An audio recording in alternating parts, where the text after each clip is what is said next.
her kan vi invitere dem indenfor til en festklædt idrætspark og forhåbentlig byde velkommen til et festfyrværkeri, fodboldfyrværkeri, når den islandske dommer, Guðmundur Haraldsson, om et par minutter sætter den første landskamp i fodbold nogensinde i gang mellem Danmark og Færøerne. Og vi skal byde en speciel velkommen til de grønlandske seere, der jo også for første gang nogensinde er med på en direkte dansk sportstransmission. Og her er den danske nationalmelodi.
Ja, 35, måske tæt på 40.000 tilskuere er der her i aften. De 5-6.000 af dem er færinger, der er kommet ned for at hylde deres hold. I hvert fald de 1.500 af dem. De 4-5.000 skønnes at bo her i København, der jo rent faktisk regnes for at være Færøernes næststørste by efter Tórshavn. Men velkommen til en kamp. Danmarks første EM-kamp, og det er jo, som vi hørte fra studiet, Færøernes anden efter choksejren 1-0 i Landskrona for en måneds tid siden over Østrig. Her er de to anførere for Færøerne. Er det til højre Jóhannes Jakobsen, og så har vi dommeren i midten, islændingen Guðmundur Haraldsson. Dansk anfører, som sædvanlig, Lars Olsen. Og skal vi se på Færøernes hold, stiller op nøjagtigt samme opstilling som i kampen mod Østrig. Og vi skal vel specielt lægge mærke til Jóhannes Jakobsen, anføreren på Færøernes landshold, som i øvrigt lige har udgivet en plade, der hedder Hvad gik galt? Lad os håbe, han stiller samme spørgsmål, når vi er færdige i aften. Men ellers er det med nummer 7, Thorkild Nielsen, målscoreren fra kampen mod østrigerne. Her har vi Thorkild Nielsen midt i billedet. Thorkild Nielsen, der i øvrigt lige har rykket ned med sin færøske klub til den færøske anden division. Det er jo et stort navn hjemme. En anden af de markante profiler her, Jens Martin Knudsen, 23-årig truckfører, der er blevet verdensberømt, ikke mindst på grund af sin specielle hue. Her er den danske holdopstilling, som ventede, har træner Richard Møller Nielsen valgt at stille op med Lars Elstrup, som vi har som nummer 8. Og så har vi så de tre mand fremme, Flemming Poulsen, Michael Laudrup, Brian Laudrup. Elstrup skal ligge lidt tilbage, og Michael det samme. Men Frank, store favoritter er vi blevet sagt, vi er, og det må vi vel også siges at være. Det er vi helt sikkert. Vi er store favoritter, og det er jo selvfølgelig ikke uden grund. Men her har vi to af de spillere, som jo skal gøre det for os i aften. Lars Elstrup, der scorede hat-trick mod Norwich i den engelske liga forrige weekend, og så Brian Laudrup.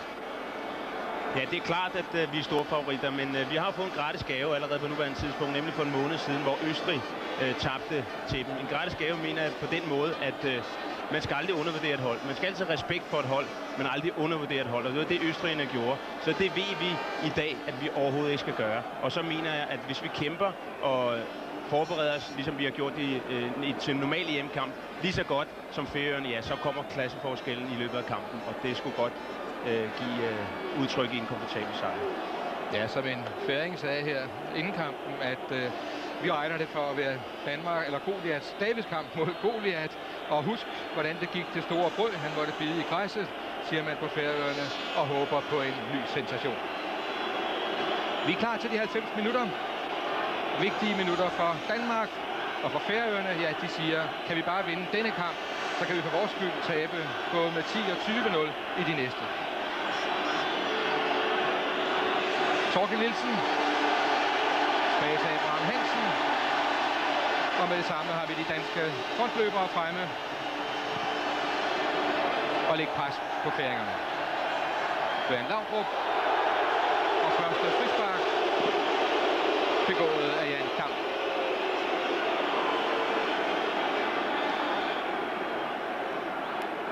spiller vi hen til Åsted. Michael Laudrup. Flemming Poulsen. Takles igen hårdt bagfra. Denne gang er det Michael Danielsen. Spilleren, der holdt polster så godt i kampen mod Østrig. Heinze, men vi skal have frisparket en gang til. Men netop de her situationer, hvor færingerne spiller utrolig hårdt, ja, det kan også komme dem til skade eller slå bagslag. Vi så, at de fik 3 advarsler i kampen mod Østrig, og vi har også set dommeren med det samme opmærksom her.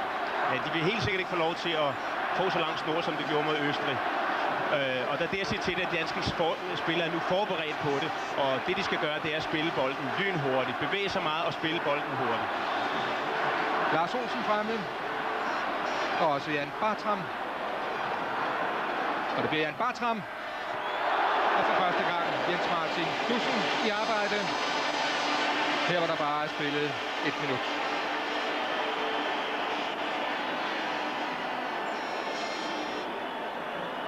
Godt præcis spark fra Jan Bartram. Men Jens Martin Knudsen ikke så nem overliste. Brian Laudrup. John Sivebæk kommer med.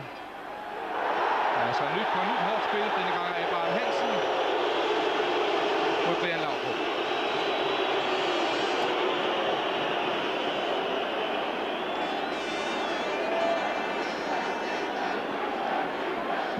Samtlige spillere op omkring det færøske straffesparksfelt med undtagelse af Jan Heinze, Lars Olsen.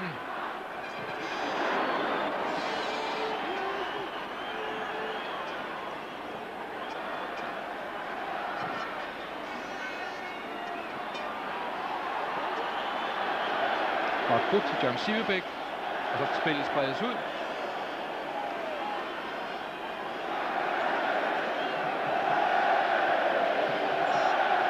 Kim Vilfort. Jan Bartram. Heinze på venstre siden.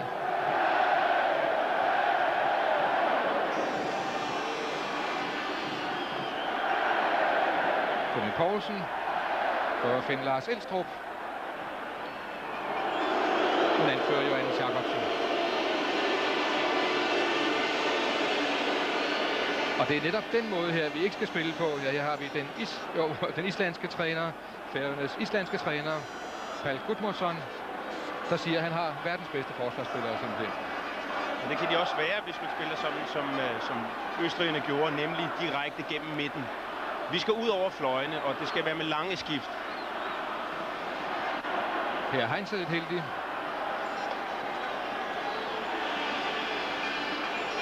Det har nemlig vist sig, at især deres anfører nummer 2, Johannes Jacobsen, har svært ved at komme ud af siderne og lave opbakning. Så lad os se, om danskerne kan få gjort det i løbet af kampen.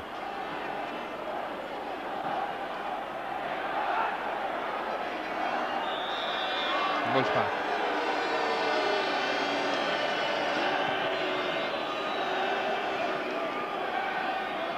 Færøerne, der består af 18 øer, 46.000 indbyggere, råder over godt 5.000 fodboldspillere, der er fordelt på 22 forskellige klubber.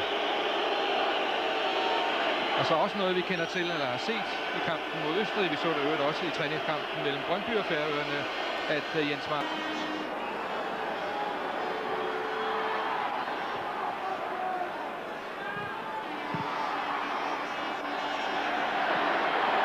spiller Michael Laudrup til Brian Laudrup. Har Flemming Poulsen med på midten. Gode driblinger. Og en situation, hvor Brian Laudrup måske burde have valgt det, som han plejer at spille stråt bagud, så Flemming Poulsen var i fri position. Men det er disse lynhurtige angreb, man skal frem til, så færingerne ikke når at komme på plads i deres forsvarspositioner.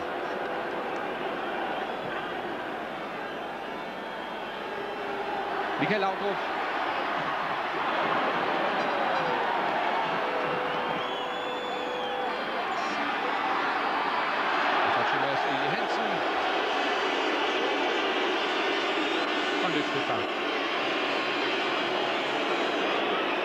Ja, det kan han ikke lide, den færøske træner, Pál Gudmundsson. Han er klar over, når dommeren følger sig meget med, eller føler sig tæt, fløjter for disse frispark. Altså kan det komme til at blive svært for færingerne. Med vilje styrke, vågemod og lever i høj grad på deres fysiske kraft. Heinze.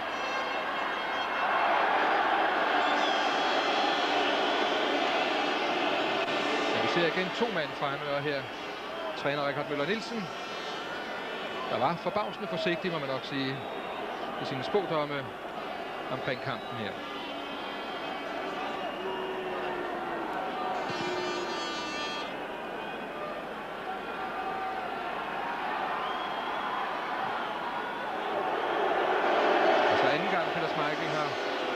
Berøring med bolden begge gange efter tilbagelægninger. Brian Laudrup. Godt stoppet af Jan Dam. Jan Bartram. Igen Brian Laudrup. Flemming Poulsen. Og vi ser igen 3 færinger ude og lukke af foran.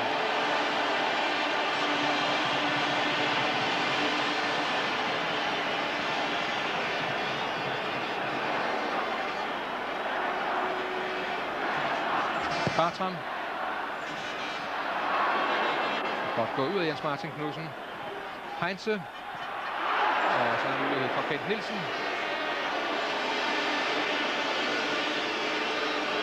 Men der er trafikeret op omkring Færøernes straffesparksfelt, og det er en ensrettet trafik, som de har haft muligheden for at dæmme op for indtil nu i hvert fald.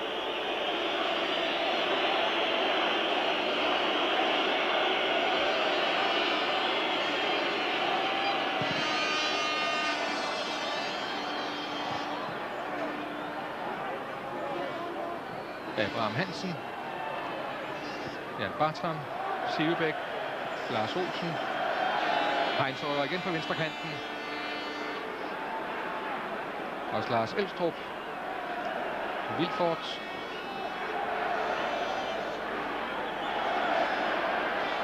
Michael Laudrup. Glimrende spil med Lars Olsen. Michael Laudrup alene igennem, og Danmark er foran med 1-0. Her var der spillet 8 minutter af første halvleg. Netop her så vi recepten på, hvordan færingerne skal slås. Et 2-spil, hurtig kombination, og forsvaret åbnet. Igen Michael Laudrup, og godt set af Lars Olsen. Perfekt timet aflevering, og Michael Laudrup hurtigt på bolden. 1-0 til Danmark. Ja, det er en ønske, der her ser vi, og hvis vi lægger mærke til helt ude i siderne, begge sider er besat med Brian Laudrup og Jan Heinze, og det gør, at Michael netop får den plads til rolle, som Morten Olsen satte ham i. Brian Laudrup.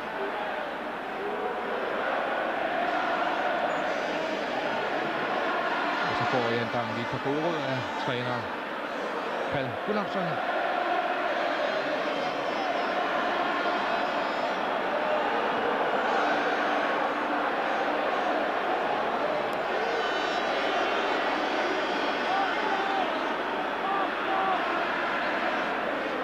Ja, der er plads nok for Schmeichel til at finde medspillere. Samtlige færinger sprinter tilbage på egen banehalvdel, så snart bolden er mistet.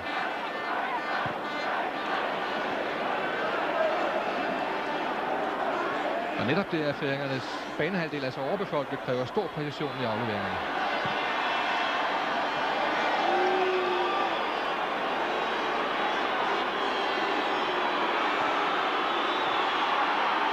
Og så skud fra Torgild Nielsen.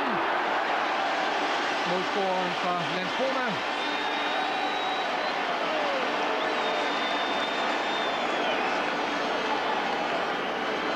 Og Heinze.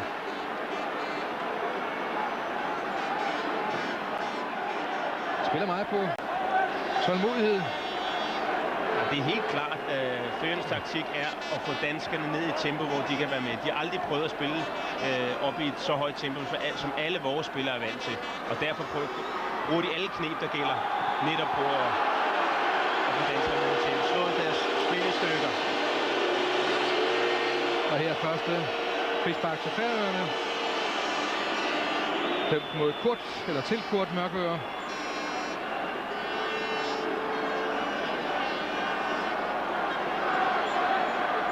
Og selvom de er fremme ved en frisparkssituation med det danske straffesparksfelt, ja, så befinder der sig hele 4 færinger nede omkring egen banehalvdel.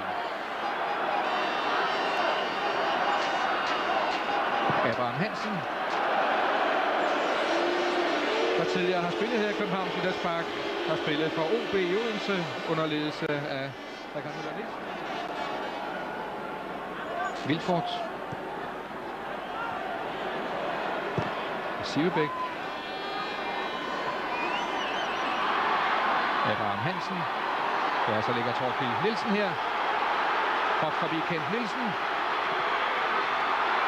Og så er bolden i nettet. Færøerne har scoret mod Danmark. Bolden er sat ind efter dette angreb, og Kent Nielsen ikke fik stoppet Thorkild Nielsen. Og jeg tror, at målscorer var Allan Mørkøre. Ser igen situationen her. Thorkild Nielsen godt forbi Kent Nielsen, der var alene med 2 spillere. Og Peter Schmeichel uden chance. Kan ikke nå ud, var måske en smule for langt fremme under angrebet, uden at kunne gribe ind. Og Allan Mørkøre. Færøernes første mål i Københavns Idrætspark. Noget overraskende udvikling. Den 19-årige bagersøn fra Klaksvik, og så er det Brian Laudrup, der arbejder. Appellerer for straffespark, det får han ikke.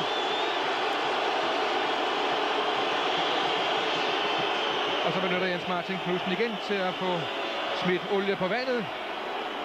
Ro over spillet, mens hans kollega Peter Schmeichel, der øvrigt er en af Jens Martin Knudsens idoler, er tydelig irritabel. Heinze. Elstrup på venstrekanten. Dribler lige ind i Johannes Jacobsen. Og så glimrende af Michael Laudrup, og Michael Laudrup fuldstændig alene. Både detaljer det færøske forsvar fuldstændig udspillet. Og lad os se noget mere af det. Flemming Poulsen. Og lidt umotiveret frispark af Julian Hansen. Ja, tydeligt irriteret Flemming Poulsen, og det kommer som en kæmpe overraskelse. Men jeg må sige, at Færøerne har startet den her kamp de første 20 minutter aldeles glimrende. De skyer ingen midler, selvom når de kommer... Glimrende skud her fra Jan Bartram. Men de prøver virkelig at komme frem på banen også. Og det er... Der har vi set, det har givet på det med et enkelt mål. Danskerne skal være meget mere... De skal markere deres modstandere meget mere, især på midtbanen. De må slet ikke få lov at komme ud. Når de angriber, så skal midtbanen med frem. De skal simpelthen ikke give dem luft eller plads eller tid. Og det var det, der skete ved målet. Vi ser, at de på midtbanen tager bolden og får lov til simpelt at spille på dansker ud. Og så er det virkelig godt lavet målet. Men det må ikke ske for sådan en professionel hold. Og så er der problemer med Jens Martin Knudsen. Ja, han får et gult kort for at trække tiden ud. Og det kan være, at den islandske dommer også har set kampen mod Østrig nemlig. Der brugte han meget af tiden til det. Og det er der ikke noget at sige til. Det er jo Færøernes første gang, de spiller med, og de er blevet udråbt til at være det svageste hold og stå til øretæver. Men man må sige, at de gør det fantastisk godt indtil nu. Så med Michael Laudrup. Bartram.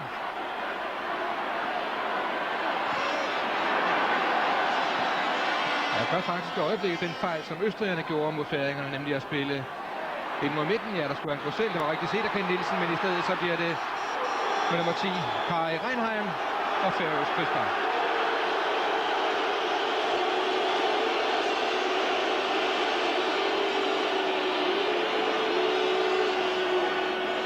Men igen en uhyre farlig kontra-situation. Man må sige, at færingerne spiller på de enkle midler, hårdt fysisk og direkte i kontraspillet.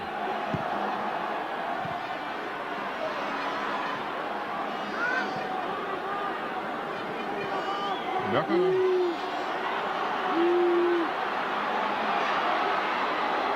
Ja, optimismen fejler ikke noget. Ja, det gør til gengæld teknikken. Ja, selvom man laver den her lille fejl, er det en af de spillere, som jeg bedst kan lide på det her hold. Han har nemlig både teknikken og fysikken til at kunne være en trussel for det danske hold. Dejlig venstrebenspiller. Vilfort.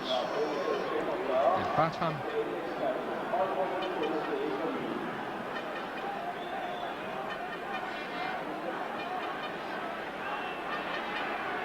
Og så skal den afleveres. Elstrup. Sjusket i første omgang.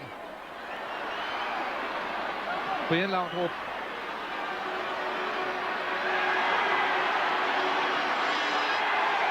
Ja, godt arbejdet af den unge Jan Dam.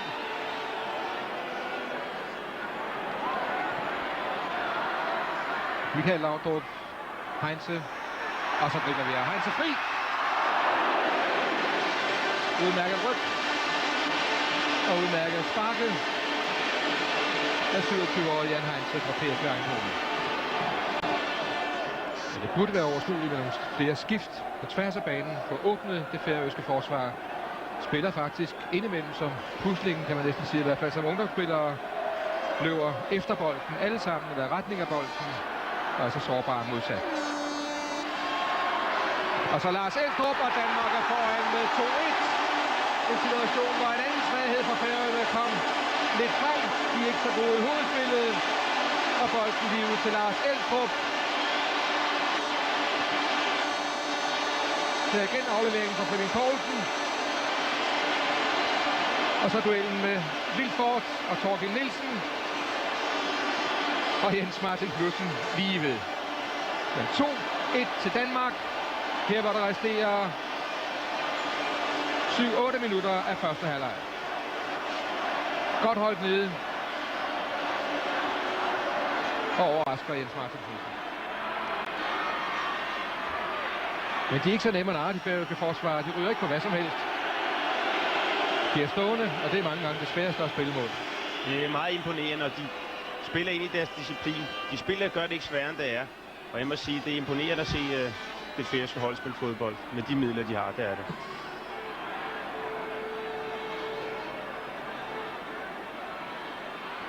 Brian Laudrup Poulsen, Michael Laudrup.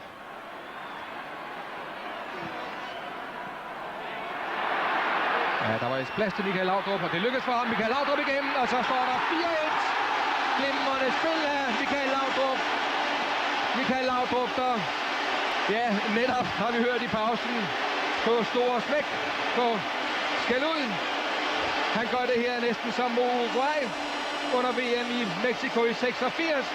Udspiller fuldstændig alene mand det færøske forsvar, og Danmark foran med 4-1.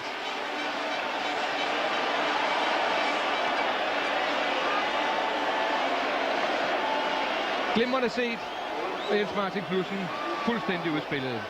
Og 4 var vist lige overkanten, jeg fik sagt her. 3-1 er det naturligvis til Danmark.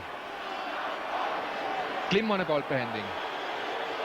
Også lidt mærke til hurtigheden i skuddet. Sparker lige før, eller som man regner med, at han vil drible, gå med i bevægelsen. Målmanden følger bevægelsen, men inden han når reagerer, ja, så har og 4 færøske ben. Og så er der 2 i offside-position. Det var rigtigt at gå alene af Brian Laudrup. Der skulle Michael nok have holdt fødderne væk.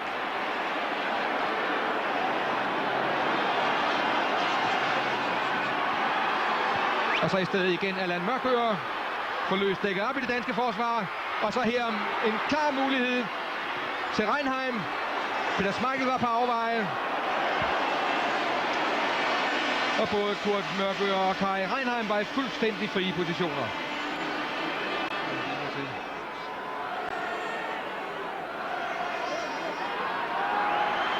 Reinheim. Allan Mørkøre. Kommer Julian Hansen med frem.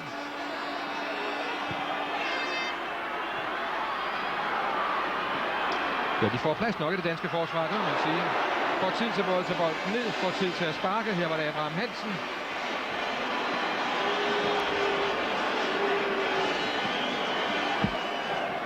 Den konsekvens, der findes i det færøske forsvar.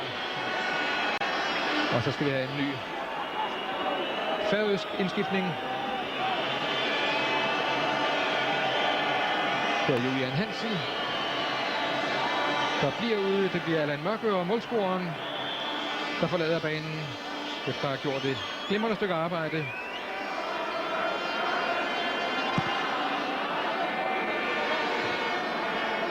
Og i stedet har vi fået Paul Lennart Hansen ind. Ja, Michael Laudrup. Syldet situationen, venter for længe. Men her er Sivebæk. Og så muligheden til Flemming Poulsen, og så lykkes det. Endelig. Men igen efter lidt tilfældigt spil i feltet. Men her 4-1 i kampens sidste minut. Først Silebæk.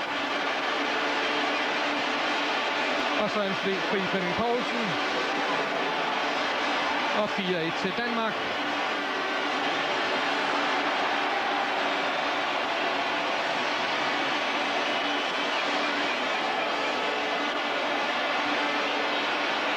Ja, du kan se, at han kaster sig af, Abraham Hansen er klar over faren.